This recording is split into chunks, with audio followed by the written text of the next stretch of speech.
Қайырлы күн баршаңызға. Сіздермен Гулиза жұмсақ әрі дәмді болып шығатын панкейк дайындаймыз. Видеоны толықтай қарап, каналыма тіркеліп, пікір қалдырып, лайк басып кет. 200 грамм айранымызға пищевая соданы салып, көпіртіп аламыз.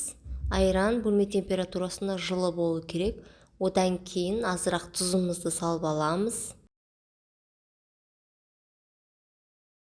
Кішкене жұмсарып тұрған сары майымызды саламыз. 4 ас қасық ұнымызды салып аламыз. Ұнды електен өткізіп аламыз.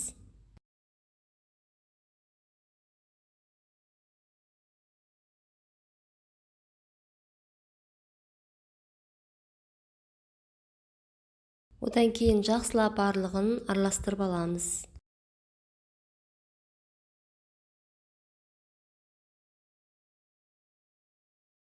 Үш жұмыртқамызға 2 ас қасық қантымызды салып, миксердің көмегімен аппақ болып көпіргенше араластырып аламыз.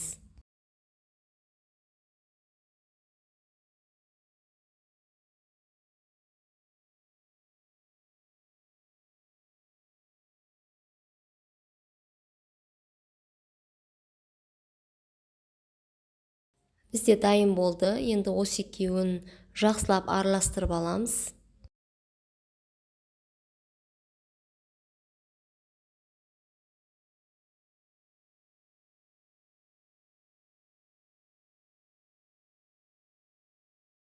Менде жаңағыдан ұн қалған, соның 2 ас қасығын қосып жібердім.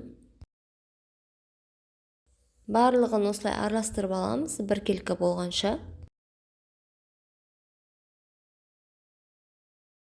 Табанымызды алдын ала қыздырып аламыз. Одан кейін осы панкейктерді пісіретін кезде баяу отта пісіреміз.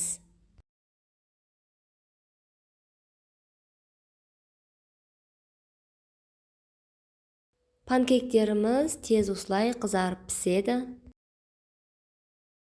Жасалу жолы оңай, таңғы асқа жеңіл әрі дәмді.